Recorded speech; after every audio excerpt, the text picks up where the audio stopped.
तो दोस्तों स्वागत है आप सभी का आज के सेशन में। और आज के इस सेशन में मैं आपसे मिलाने वाला हूं एक ऐसे स्टूडेंट से जिन्होंने 2025 के जितने भी एग्जाम्स दिए, चाहे वो एलआईसी का एग्जाम हो, चाहे ओआईसीएल असिस्टेंट का एग्जाम हो, आईबीपीएस एग्जाम हो, एसबीआई का एग्जाम हो, सारे के सारे एग्जामिनेशन क्रैक किए हैं। तो हमारे साथ यहाँ पर जुड़े हैं हर्षा। तो सबसे पहले Harsha, congratulation. Thank you sir. कैसा लग रहा है फिर सिलेक्शन के बाद? Sir out of the world की पता नहीं क्या ही हो गया है। सपना सा पूरा हो गया। यहाँ पर है ना, मैं थोड़ा सा जानना चाहता हूँ कि आपने जो शुरुआत की थी, ठीक है, आपकी जो जर्नी स्टार्ट है, मेरे को याद है स्टार्टिंग में आपके साथ बहुत चैलेंजेस आते थे, स्पीड में दिक्कत आती थी, मार्क्स नहीं बन पाते थे, कई बार आप डिमोटिवेट हो जाते थे। तो हम लोग है ना एकदम स्टार्टिंग से पूरा समझेंगे, क्योंकि बहुत सारे बच्चे अभी वहीं पर है जो स्टार्ट कर रहे हैं, उनके अंदर भी सेल्फ डाउट आता है, वो भी कंफ्यूज होते हैं कि हम लोगों से हो पाएगा नहीं हो पाएगा। तो स्टार्टिंग से हम लोग शुरू करते हैं। बट उसके पहले एसबीआई पीओ मेंस का रिजल्ट आ गया था, आपका एग्जाम क्लियर हो गया, तो उसके बाद इंटरव्यू था। तो इंटरव्यू के बारे में पहले हम लोग बात करते हैं। इंटरव्यू के लिए आपने कैसे तैयारी की थी? पे बैच मिला था फ्री, उस पे मॉक इंटरव्यू दिए थे। और जो पीडीएफ प्रोवाइड किया गया था वो सारा पीडीएफ, मतलब उसमें क्वेश्चंस वगैरह थे, वो सारे रीड करे। और जैसे कि जो सेशंस थे उसमें बताया था न्यूज़पेपर रेगुलर करो। तो मैंने न्यूज़पेपर रेगुलर मतलब डेली पढ़ना, उससे तो मैं छोड़ती नहीं थी कि ओके। न्यूज़पेपर से तो टच में रहना ही है। और जितनी भी बैंकिंग अवेयरनेस सारी चीजें वो बस रिवाइज करी थी, और कॉलेज का जैसा भी था सब कुछ रिवाइज करके गई थी मैं उस टाइम पे। हर साहब, मैं सिर्फ एक बात जानना चाहता हूँ, छोटा सा, कि जैसे सिलेक्शन होता है ना, तो कुछ तो एक इम्पोर्टेंट होता है कि आपके सिलेक्शन का मतलब राज क्या था? सारे एग्जाम, मतलब जो भी एग्जाम है, सारे के सारे एग्जाम क्लियर किए, मतलब कोई एग्जाम ऐसा नहीं छोड़ा आपने जो क्लियर ना हो? सर सच बताऊं तो अगर आप नहीं होते तो क्या पता आज मैं इधर बैठी नहीं होती। मेरा सिलेक्शन नहीं, होता ही नहीं अगर आप नहीं होते तो। नहीं यार साहब, वहां पर वो बात तो ठीक है, बट मतलब है ना, एक गाइडेंस वाली चीज होती है, वहां पर मैंने हमेशा गाइडेंस दिया है। बट जो आपकी मेहनत थी ना, मतलब देखिए क्या होता है, कई बार एग्जाम क्लियर करते हैं, हम लोग बोलते हैं कि बैंकिंग एग्जाम क्लियर करना भी छोटा सा एक लक फैक्टर होता है, बट आपने ये बात भी गलत साबित कर दी। क्योंकि एक एग्जाम क्लियर होता तो हम बोल सकते हैं कि भाई बाय लक हुआ है, दो एग्जाम क्लियर होते, आपने 2025 के सारे एग्जाम क्रैक किए। और अभी आपके रिजल्ट आने वाले, आरआरबी पीओ का भी रिजल्ट क्लियर हो गया अभी आपका। हाँ सर वो भी हो गया। अब मेंस तो नहीं दोगे ना उसका? नहीं सर अब मेंस तो नहीं दे रही। हाँ, बाकी कैंडिडेट्स को मौका मिले। चलिए हर्षा, तो शुरू करते हैं यहाँ पर सबसे स्टार्टिंग में। बैंकिंग वाला के बारे में आपको कैसे पता चला था? सर मैंने जब सोचा था कि बैंक पीओ बनना है तो मैंने सर्च किया था यूट्यूब पे कि कौन सा है। तो जब हम्म। मैंने सर्च किया ना तो पहले ही सर्च में ही बैंकिंग वाला आ गया था। तो मैंने उस पे वीडियोस वगैरह देखी जो शायद आपने ही बनाई थी, स्ट्रेटेजी वीडियो कि ओके। ऐसे ऐसे करो। फिर मैंने आपकी एक प्लेलिस्ट देखी यूट्यूब पे कि एक बार देखती हूँ ट्रायल के लिए कि कोर्स लेना है नहीं। फिर मैंने आपकी एक प्लेलिस्ट थी कि सारे चैप्टर आपने है ना उसमें करवाए थे, ओवरव्यू दिया था। तो वो सारी ओके। मैंने करी, उसके बाद फिर मतलब डिसीजन ले लिया कि यहीं से पढ़ना है। तो फिर मैंने जो महापैक था वो परचेज कर लिया था उस टाइम पे। ओके, महापेक परचेज किया था आपने। महापेक के बाद आपने कौन से बैच में एनरोल किया था? सर सबसे पहले तो आपका जो जिद्दी बैच था उस टाइम स्टार्ट ही हुआ था आईबीपीएस पीओ के लिए, वो फिर मैंने लिया था। फिर लेकिन उसमें मैंने गलती करी थी कि आप बोलते थे नोट्स बनाओ नोट्स बनाओ, लेकिन मैं हाँ। कभी नहीं बनाती थी उस टाइम पे नोट्स कि हो ओके। जाएगा। पर फिर ओके। वो बनी नहीं, कंसिस्टेंसी नहीं हुआ, कुछ भी चैप्टर ही नहीं आते थे। तो फिर आपका जो एम बैच आया, उस टाइम पे एसबीआई पीओ की वैकेंसी आई थी जब एम बैच आया था। तो फिर ओके। मैंने वो रेगुलर किया कि प्रॉपर क्वेश्चंस के नोट सारी चीजें बनानी है। आपने जो जो बोला ना 8 PM पे क्लास लेनी है, डेली मैं क्लास में रहती थी। लेकिन मतलब कि आपको पता हो तो HR 35 करके। हाँ जी, हाँ जी, नाम याद है मेरे को। हाँ सर एक्चुअली ना, तो पहले मैं HR 35 के नाम से ही पहचानता था आपको। हाँ सर वो उस क्लास से फिर यूट्यूब पे वहां पे प्रैक्टिस, और दिन में आपकी जो चलती थी ना पेड कोर्स की वो, और आपका दिया हुआ पीडीएफ कोई भी आए वो सारे में बैठ के दोबारा सोल्व करती थी। मतलब कंसिस्टेंसी मान सकते हैं, सिलेक्शन के लिए सबसे इंपॉर्टेंट होता है कंसिस्टेंसी। हाँ सर। क्योंकि एक टाइम पे आपने भी तोड़ी थी कंसिस्टेंसी को। हाँ सर स्टार्टिंग में तो क्योंकि वो कॉलेज टाइम था ना, तो कॉलेज टाइम में कि छोड़ो क्या करना है, कॉलेज चल रही थी उस टाइम पे। जैसे ही कंप्लीट हुई कि बस अब तो कंसिस्टेंट रहना है, सिलेक्शन लेना ही है अब तो। नहीं, और सर आज भी है ना, बहुत सारे बच्चे ऐसे हैं जो कॉलेज स्टूडेंट है, जो हाँ सर। तैयारी तो शुरू कर दी है, बट एक्चुअल जो प्रॉब्लम आपके साथ था ना, उनके साथ भी है, कि वो कंसिस्टेंट नहीं रह पाते। कॉलेज का एग्ज़ाम आ जाता है, कॉलेज के कुछ काम आ जाते हैं, इस वज़ह से वो कंसिस्टेंट नहीं हो पाते। तो उन सारे बच्चों के लिए आपका क्या मैसेज है? सर, मेरा उनके लिए ये मैसेज है कि ज़्यादा नहीं ना तो कुछ तो टाइम निकालो, 4 टू 5 आवर्स कंसिस्टेंट रहो जी। आप अगर 2 क्लास की जगह आप 1 भी कर रहे हो ना, तो वो 1 भी ढंग से करो। छोड़ो मत कि कभी हर दिन तो 1 नहीं होता, किसी दिन 10 घंटे पढ़ लो, तो किसी दिन 1-2 घंटे ही पढ़ा जाता है। तो बस वो हाँ, कंसिस्टेंसी ही रखनी ज़रूरी है। मतलब सिलेक्शन कहीं पर लेना ब्रेक नहीं करना मुश्किल है नहीं अपने है। को, फ्लो बनाए रखो, तो सिलेबस हो ही जाएगा, उसके बाद तो हो ही जाएगा। हाँ सर। चलिए बहुत अच्छा अरसा। तो भाई जितने भी नए बच्चे हैं ना जो अभी तैयारी शुरू कर रहे हैं, ध्यान से सेशन को देखना है। ये सेशन एक्चुअल में आप लोगों के लिए है और आप लोग बहुत अच्छे से इस सेशन को कनेक्ट करने वाले हैं। क्योंकि हर्षा ने जब स्टार्ट किया था ना, हर्षा मेरे को अभी भी याद है, स्टार्टिंग में आपके मैसेज आते थे कि सर मेरे से नहीं हो पा रहा, सर स्पीड नहीं बन पा रही है। सेल्फ डाउट बहुत ज़्यादा है, सर हो पाएगा, नहीं हो पाएगा। क्या आपको याद है? हाँ सर, उस टाइम था। फिर इसको कैसे मतलब आपने कैसे टैकल किया? मतलब इन सारी चीज़ों से कैसे बाहर निकले थे? सर बस कि अगर इतने बच्चे कर रहे हैं, जब रिजल्ट देखती थी तो मैं क्यों नहीं कर सकती, मैं भी कर ही सकती हूँ। फिर वीडियोस देखती थी, बहुत स्ट्रेटेजी वीडियो देखती थी जब भी बच्चे सेलेक्ट होते थे ना पीडब्ल्यू की, कि हाँ, देखो उनका। फिर सभी ने बस ओके। एक ही वर्ड बोला, कंसिस्टेंसी। तो बस वो मैंने हुँ, पकड़ लिया था कि ये कंसिस्टेंट रहना है जी, कुछ भी हो जाए अब तो। उसके यस, अलावा यस। मैंने कुछ मतलब ऐसे स्पेशल नहीं किया कि कुछ हुँ। स्पेशल मैंने ऐड कर दिया, वो कंसिस्टेंसी मेंटेन रखी, उसकी वजह से आज हो गया मेरा। हर्षा मेरे को याद है कि आपने स्टार्टिंग में मेरे को बताया था शायद आप स्टार्टिंग में टीचिंग जॉब भी कर रहे थे।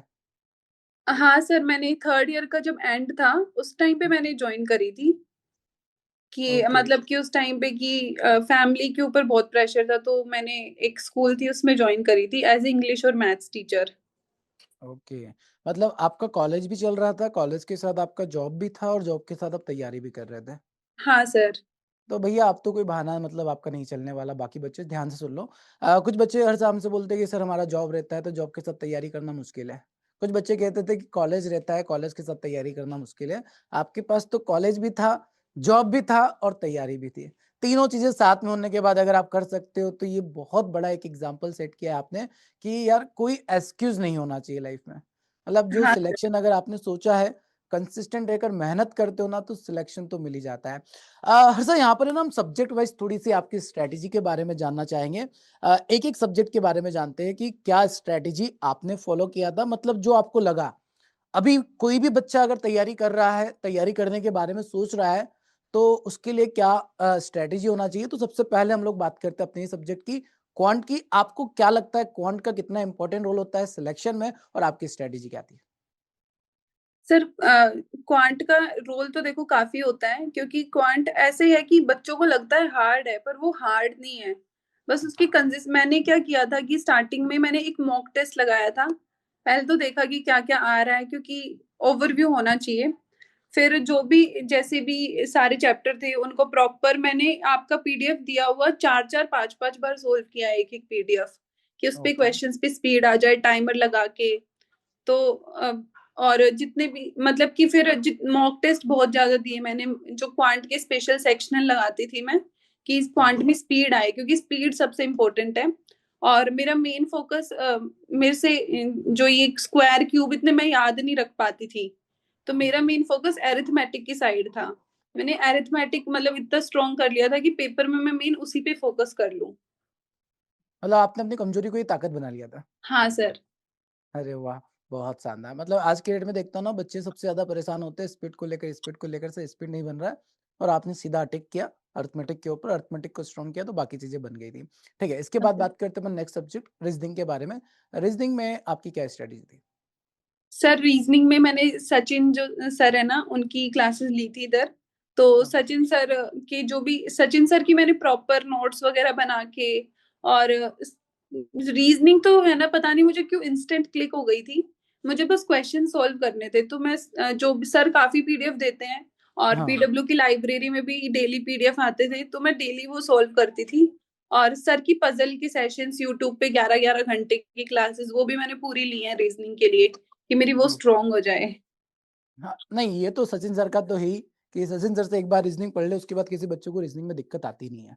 हाँ सर, कभी भी दिक्कत ही नहीं आई रीजनिंग में, और पजल तो इतनी स्ट्रांग हो गई थी ओके, कि उसमें तो मतलब कर ही देती थी मैं पजल तो, कि हो ही जाएगी ये तो अब। ओके। हर्षद, अगले सब्जेक्ट की बात करते हैं। इंग्लिश की, जहाँ तक मेरे को पता है आपका इंग्लिश में स्कोर बहुत अच्छा आता था। 30 आउट ऑफ हाँ सर। 28, 29 स्कोर भी आया था आपका। हाँ सर। हाँ जी, तो इंग्लिश की स्ट्रैटेजी ना थोड़ा-सा डिटेल में बताना, क्योंकि बहुत से बच्चे ना इंग्लिश में स्कोर नहीं कर पाते हैं। तो यहाँ पर ये जो इंग्लिश का डर है ना, वो बच्चों का पूरी तरीके से खत्म हो जाए आपकी बात सुनने के बाद। तो इंग्लिश के लिए क्या करना चाहिए बच्चों को? सर इंग्लिश के लिए मैं क्या करती हूँ ना, मेरे को बुक्स पढ़ने का बहुत शौक है। ओके, तो है ना, मैं अगर वैसे बुक्स नहीं लेके आती तो मैं बुक कहीं ना कहीं से डाउनलोड करके वो बुक पूरी रीड करती थी। मुझे रीडिंग का मतलब शौक बहुत ज्यादा है, न्यूज़पेपर रीडिंग, ये चीजें मैं हमेशा कंसिस्टेंटली। अभी मेरा सिलेक्शन हो गया, पर अब भी मैं डेली न्यूज़पेपर पढ़ रही हूँ, पता नहीं क्यों पढ़ रही हूँ, बस मुझे अच्छा लग रहा है। तो ओके, इंग्लिश में जो रीडिंग है ना, उसने मेरे सबसे ज्यादा हेल्प करी है। क्योंकि मैं दिन में 2-2 3-3 घंटे ऐसे लेके बैठी रहती थी कि बस रीडिंग करते रहो।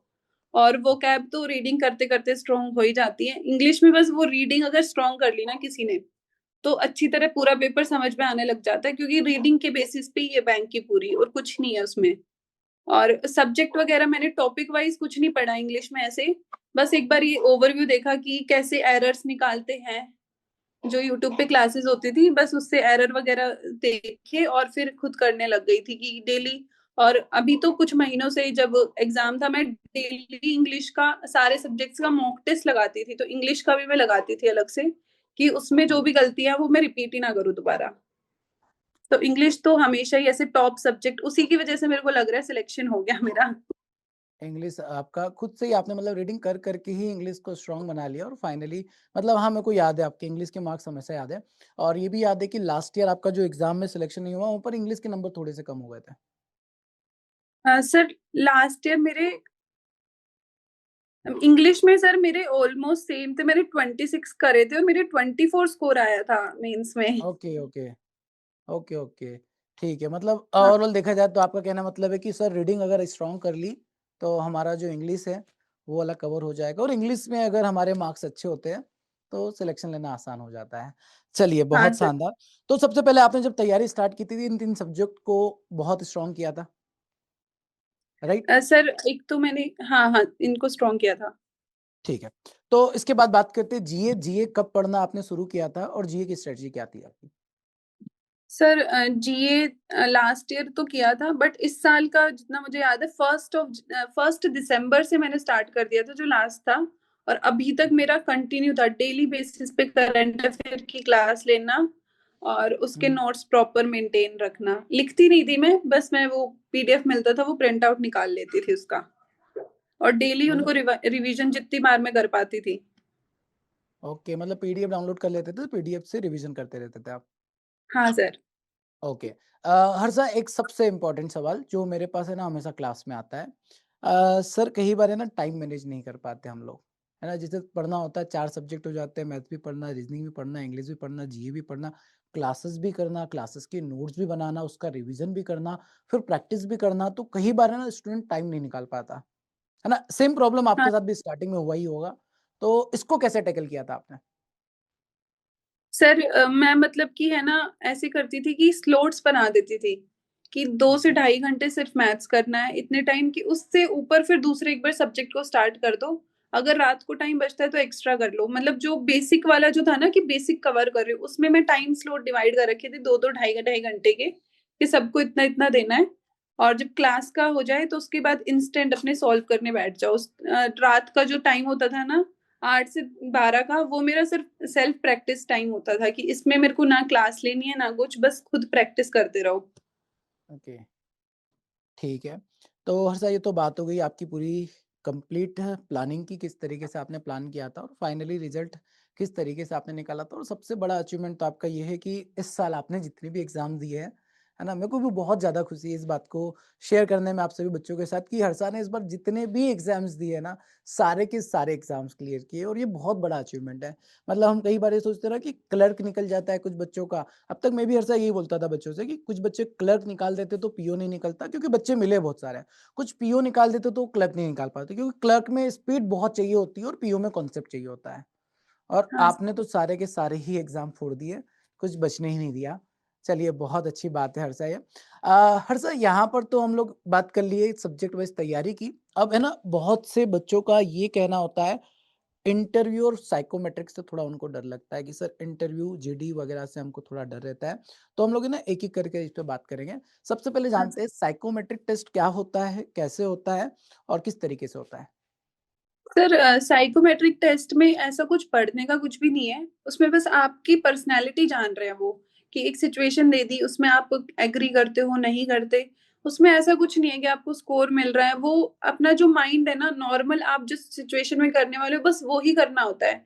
कि अगर आपको बोल दिया कि आप ऑनेस्ट रहते हो हमेशा, तो आप उस पे अगर आप ऑनेस्ट हो तो एग्री कर दो, अगर कंप्लीटली नहीं हो तो डिसएग्री कर दो। बस वो यही जान रहे हैं कि आप कैसे इंसान हो और उन्हें कुछ भी मतलब नहीं है उससे, बस वो आपकी पर्सनैलिटी ही उसमें टेस्ट कर रहे हैं, कि ओके। नॉर्मली आप क्या हो। हर्षा कितने टोटल क्वेश्चन कितने होते हैं और कितना टाइम मिलता है साइकोमेट्रिक टेस्ट में? सर इसमें 263 या 267 कुछ क्वेश्चन मिले थे हमें, और इसमें हमें मिली थी अबाउट 1 आवर समथिंग मिला था। वैसे इतना टाइम लगता नहीं है, मोस्टली बच्चों का 20 to 25 मिनट में हो जाता है ये पेपर। हर्षा कोई क्वेश्चन याद है एग्जांपल के तौर पे जो बच्चों को बता पाएँ हम लोग साइकोमेट्रिक में क्या सवाल पूछे जाते हैं, किस तरीके से अ, पूछे जाते सर अभी रिसेंटली आईबीपीएस पीओ वाले में पूछा था हमसे कि हैं? आप अगर मैनेजर कुछ गलत कर रहा है, डिसऑनेस्ट है, तो क्या आप उनको पॉइंट आउट करोगे, ये था। ओके, और ये पूछते हैं कि आप जो अननोन लोग हैं उससे बोल पाते हो या फिर नहीं बोल पाते, इस टाइप ओ के क्वेश्चंस थे उसमें। ठीक है। इसके बाद बात करते हैं हर्षा ग्रुप डिस्कशन। तो एसबीआई पीओ में जो ग्रुप डिस्कशन होता है वो किस तरीके से होता है, कितना टाइम मिलता है और कैसे आगे कंटिन्यू होता है? सर सबसे पहले तो जो ग्रुप डिस्कशन हुआ था उसमें हमें 5 मिनट दी थी टॉपिक देने के बाद, और पेजेस दिए थे कि आप इस पे अपने जो माइंड में आ रहा है ना वो पॉइंट्स नोट कर लो। और ओके, उसके बाद हमें 20 मिनट दी थी कि पूरा ग्रुप उस पे उस पॉइंट पे जो टॉपिक दिया है ना उस पे एक डिस्कशन करो, और एंड में कंक्लूजन पे आ जाओ कि ये टॉपिक है और इस पे हमने ये डिस्कस करा है।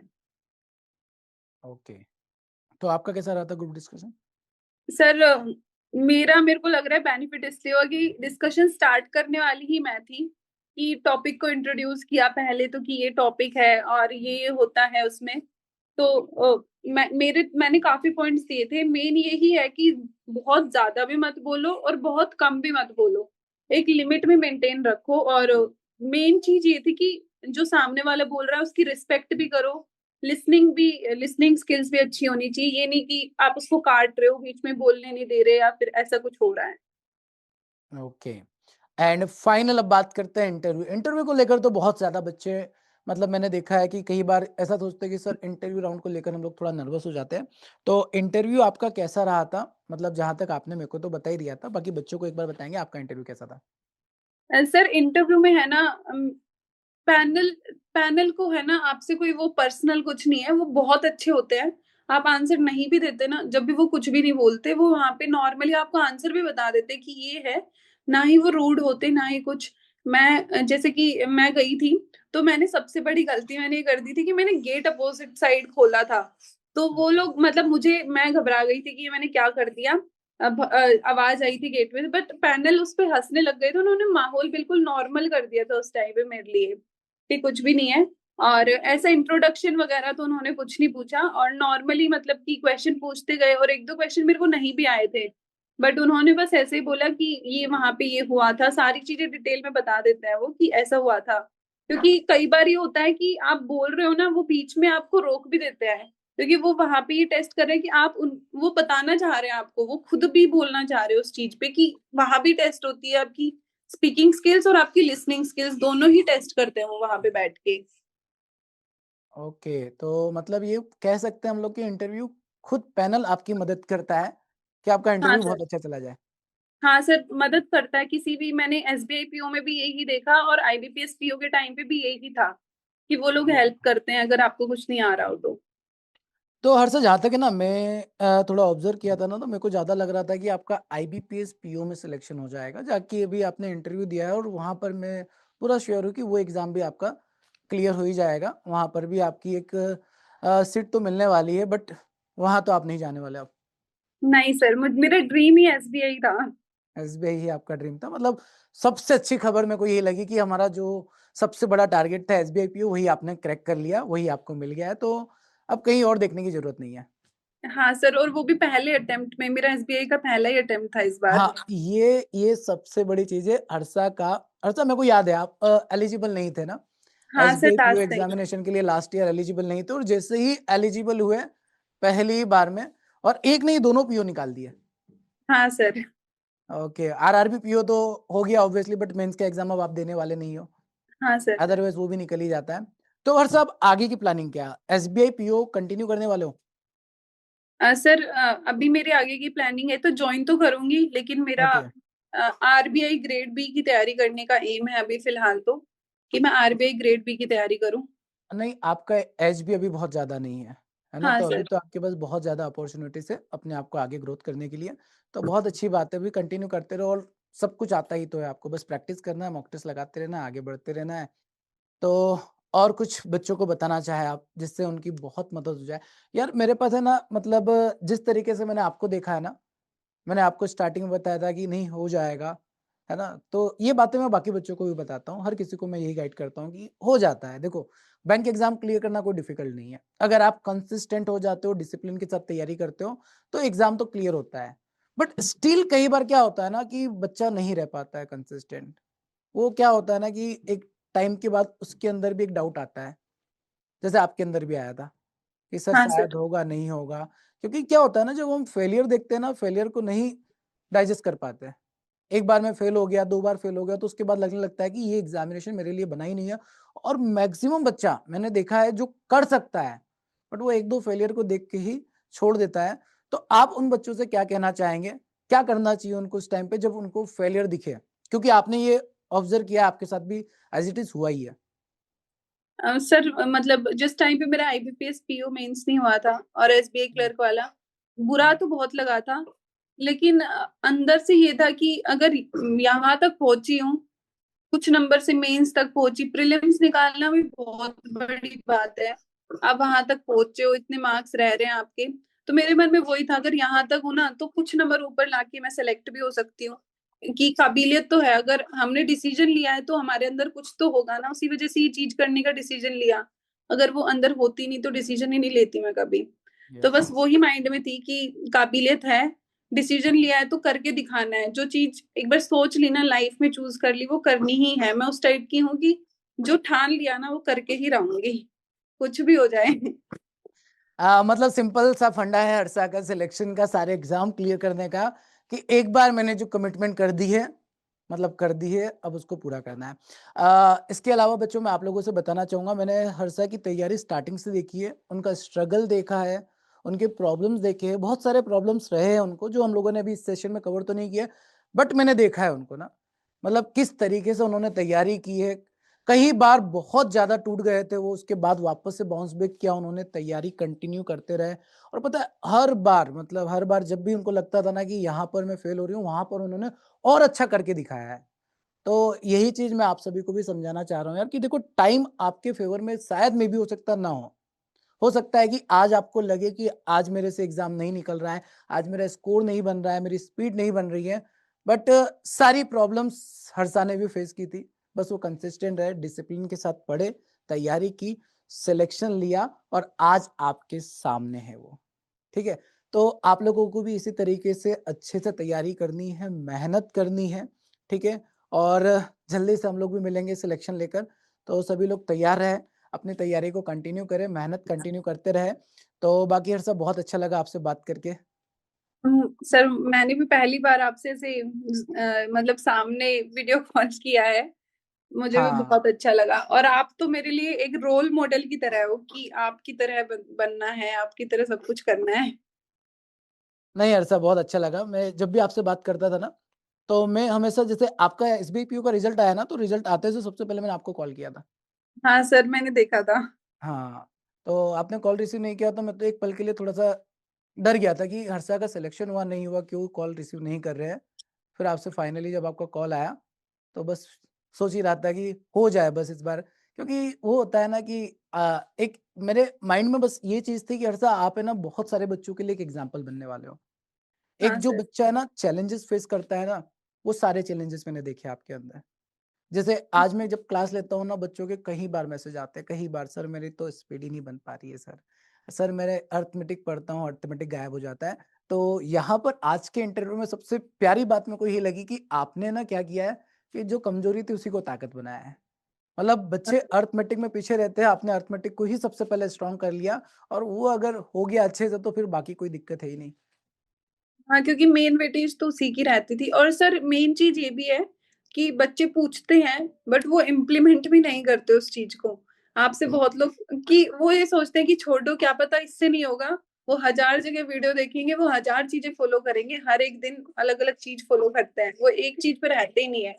स्टार्टिंग में मैंने भी किया है ये कि 1000 चीज देख रही हूँ, 1000 फॉलो कर रही हूँ, एक पे जब जिस दिन आपने बताई ना कि हाँ इस पे हो जाओ, उसी दिन मैंने ठान लिया था अब कहीं और कुछ भी वीडियो नहीं देखनी, कुछ भी नहीं। सर ने जो बोला वो अंधे होके फॉलो कर लो बस। ये कंटेंट को लेकर तो बच्चों का रहता है हमेशा, मतलब जहाँ से कंटेंट मिल जाए, आज भी परेशान ऐसे ही करते हैं sir, content content content. But इतना कंटेंट भी नहीं पढ़ना होता है, मतलब जो हाँ आप सर, लिमिटेड रखो एक चीज। लिमिटेड रखो, जो आप पढ़ रहे हो उसको अच्छे से पढ़ो तो हो जाता है। हर्षा मैं यहाँ पर है ना थोड़ा सा आपसे एलआईसी और ओआईसीएल के बारे में भी पूछना चाहूंगा कि आपने ये चलो ठीक है इसके लिए तैयारी की थी, एलआईसी के हाँ लिए अलग से आपने कैसे तैयारी की थी, किस तरीके से पढ़ाई की थी? सर, एलआईसी के लिए बस मैंने एक इंश्योरेंस थी, वो मैंने हम्म। ऑलरेडी पढ़ी हुई थी क्योंकि मैं मतलब कि बिजनेस एडमिनिस्ट्रेशन से, वो तो मेरा ऑलरेडी कवर था। मैंने बस वो इंश्योरेंस अलग से पढ़ी, और तो सब कुछ सिमिलर ही था, जो भी बैंक में था कुछ भी अलग नहीं आया था उसमें। और ओआईसीएल में कंप्यूटर था, तो वो तो आरआरबी में आता ही है, कुछ भी मतलब ऐसा अलग नहीं है उन एग्जाम्स में भी। बस थोड़ा सा एक्स्ट्रा पढ़ना पड़ता है। थोड़ा एक्स्ट्रा पढ़ना पड़ता है, वो अगर अच्छे से कवर कर ले तो वो एग्जाम भी क्लियर कर सकता है। मतलब हम लोग कह सकते हैं कि अगर आप बैंकिंग की तैयारी कर रहे हो तो इंश्योरेंस एग्जामिनेशन भी क्रैक कर सकते हैं, थोड़ा एक्स्ट्रा आपको पढ़ना होता है। हाँ सर। ठीक है हर्षा, तो आज के इंटरव्यू को अपन यही रखते हैं, ठीक है, सारी इंपॉर्टेंट बातें तो हो चुकी होगी। तो दोस्तों ये थे हर्षा, ठीक है, इन्होंने 2025 में, मेरे को बहुत प्राउड फील होता है ये बोलते हुए, इन्होंने 2025 के सारे एग्जामिनेशन क्रैक किए ही किए हैं। साथ में यार इन्होंने बताया भी आप लोगों को कि जॉब के साथ तैयारी की जा सकती है, कॉलेज के साथ तैयारी की जा सकती है, इवन जॉब प्लस कॉलेज के साथ भी तैयारी की जा सकती है। तो अब तो आपके पास कोई एक्सक्यूज नहीं होना चाहिए, बस अपनी पढ़ाई कंटिन्यू रखो, कंसिस्टेंट रखो, अच्छे से मेहनत करो, रिजल्ट जरूर आपके फेवर में आएगा, आज नहीं तो कल बट आएगा जरूर। मेरा भी यही मानना है कि कई बार ऐसा होता है कि टाइम हमारे फेवर में ना हो, बट वो टाइम जरूर आता है जब आप मेहनत करते हो तो रिजल्ट आपके फेवर में देखने को जरूर मिलेगा। तो कैसा लगा आपको ये हर्षा का पूरा इंटरव्यू, आप लोग कमेंट कर सकते हैं। इसके अलावा आपको अगर कोई भी डाउट है तो आप डाउट डेफिनेटली यहाँ पर पूछ सकते हैं, आपको डाउट का रिप्लाई मिल जाएगा। और कभी भी है ना रुकना नहीं है हमने, जैसा हर्षा ने कहा है ना कि एक बार ठान लिया कि हमको ये करना है मतलब करो। और एक और अच्छी बात बोली है कि जो आपकी कमजोरी है ना उसी को ताकत बना लो, अगर वही ताकत बन गया ना तो फिर आपको कोई नहीं रोक पाएगा आपके सिलेक्शन से। ठीक है, तो बाकी हम लोग ऐसे ही मिलते हैं नेक्स्ट सेशन में। हर्षा बहुत ही जल्दी हम लोग सक्सेस पार्टी प्लान करते हैं, पार्टी में मिलते हैं, पार्टी करते हैं। हाँ जी सर, जरूर। Thank you so much sir. Okay Harsha, चलिए ठीक है, थैंक यू हर्षा। तो दोस्तों मिलते हैं फिर हम लोग नेक्स्ट थैंक सेशन यू। में, thank you so much, bye bye, take care.